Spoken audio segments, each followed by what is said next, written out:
For more than 20 years, people have talked about the rivalry between 50 Cent and Jay-Z. It has never really gone away. Sometimes it was loud and obvious. Other times it was quiet, sitting in the background. But it was always there.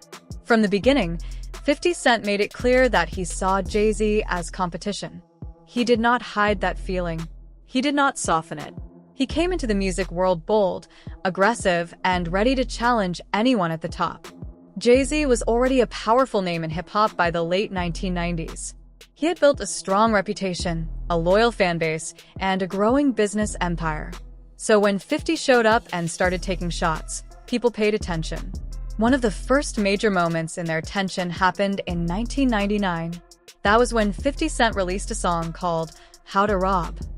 In the track, he jokingly described how he would rob famous rappers. Jay-Z's name was included. Some listeners thought it was funny. Others saw it as disrespectful. Jay-Z responded publicly at Hot 97 Summer Jam with a line that became famous. "I'm about $1. What the F*** is 50 Cent." It was a clever punchline, and the crowd reacted loudly. To many fans, it seemed like typical rap competition. Hip-hop has always included battles, sharp lyrics, and ego. But for 50 Cent, moments like that did not just fade away. He is known for holding on to things.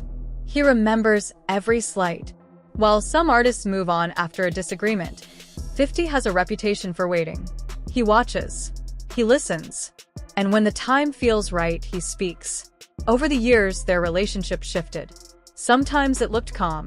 In 2007, Jay-Z even appeared on a remix of 50's song, I Get Money.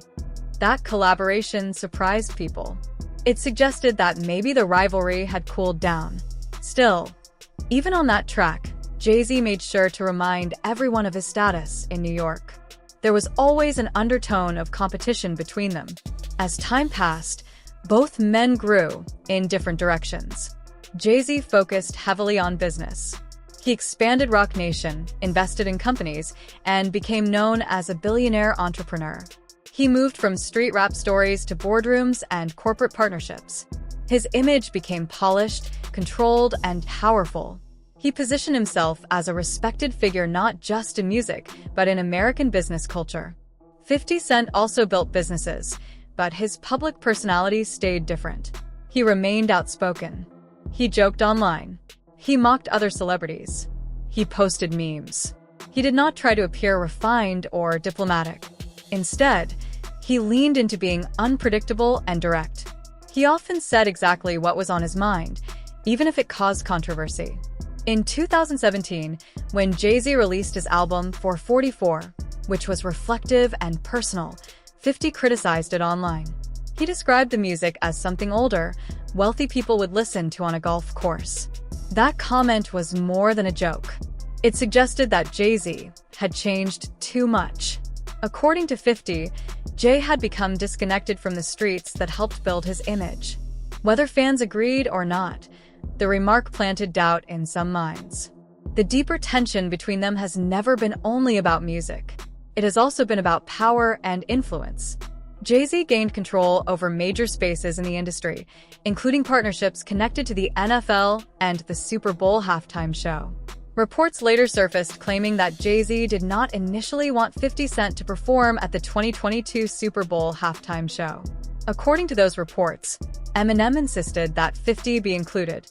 If true, that situation would have been another moment 50 did not forget. Then, in late 2024, everything became more serious. A federal civil lawsuit was filed in October 2024 in the Southern District of New York. The plaintiff, identified as Jane Doe, claimed that when she was 13 years old, she was assaulted at a private party following the 2000 MTV Video Music Awards. In December 2024, the complaint was amended to identify Celebrity as Sean Jay-Z Carter. The accusation shocked the industry. Jay-Z strongly denied the claims. His legal team responded forcefully. For many people, this was the first time his name had been tied to such allegations in a formal legal setting. This is where 50 Cent's role became highly visible. For years before the lawsuit, 50 had often made comments about certain industry parties and certain figures. At times, It sounded like he was just stirring the pot.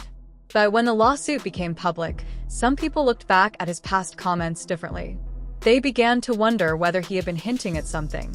After the allegations surfaced, 50 Cent started posting about Jay-Z again. He questioned Jay's silence during other scandals involving people in the same social circles.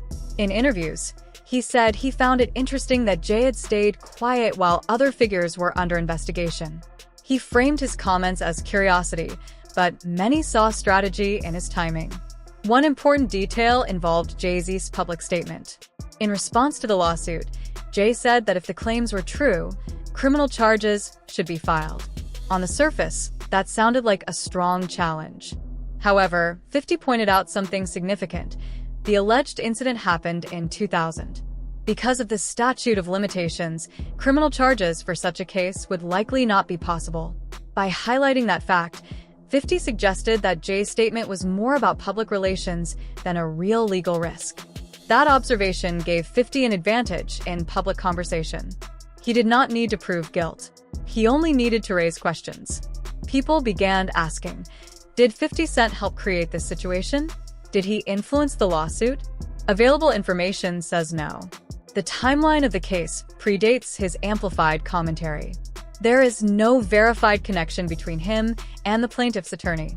However, influencing public opinion does not require creating an event. Sometimes it only requires being ready when it happens. And 50 was ready. He had already been working on a documentary project related to misconduct in the music industry. He had a large social media following. He had years of commentary stored in the public record. When the allegations dropped, he became one of the loudest voices discussing them. He even shared an AI-generated image depicting Jay-Z being arrested. Some saw it as humor. Others saw it as psychological pressure. Regardless of intent, it shaped how people imagined the situation. Another factor that made the moment complicated was Jay-Z's past. As a teenager, he shot his older brother in the shoulder during a family dispute.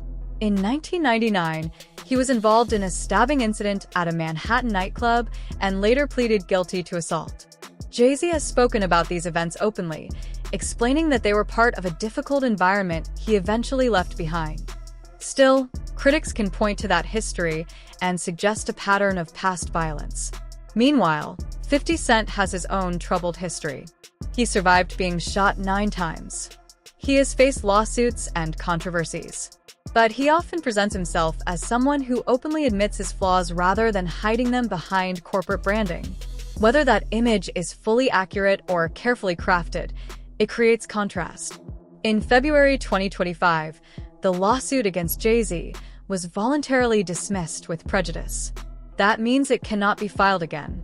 Reports indicated that recordings had surfaced in which the accuser allegedly admitted that Jay-Z did not assault her and that her lawyer encouraged her to include his name. Jay-Z then filed a defamation lawsuit against the accuser and her attorney.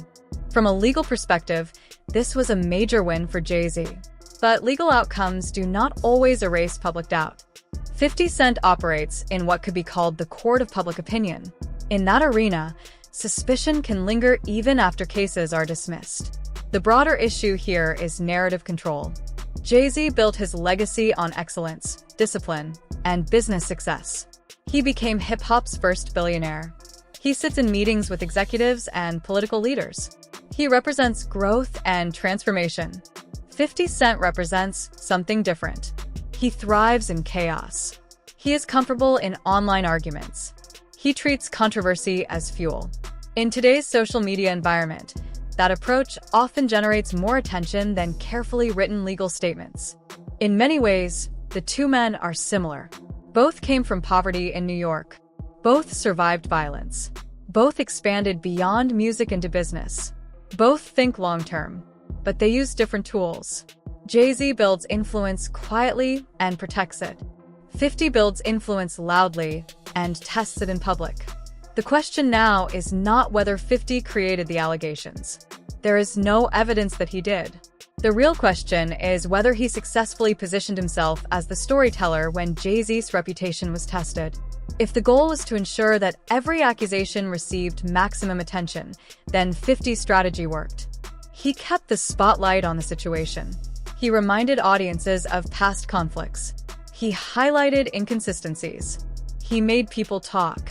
At the same time, Jay-Z appears focused on moving forward. He continues his business ventures. He appears publicly with his family. He relies on legal action rather than online back and forth. In the end, this rivalry may be less about one lawsuit and more about legacy. Both men want control over how history remembers them. Jay-Z wants to be seen as a cultural icon who rose above his past. 50 Cent wants to be remembered as someone who never backed down and always told his version of the truth. The lawsuit may be closed, but the competition between them continues in a different form. It is no longer just about lyrics. It is about perception, storytelling, and influence in a digital age where attention moves quickly and rarely disappears. Whether 50 is playing a long strategic game or simply enjoying drama depends on who you ask. What is clear is that he understands timing. He understands audience psychology, and he knows how to keep people watching. Jay-Z can win in court. He can sign major deals. He can expand his empire.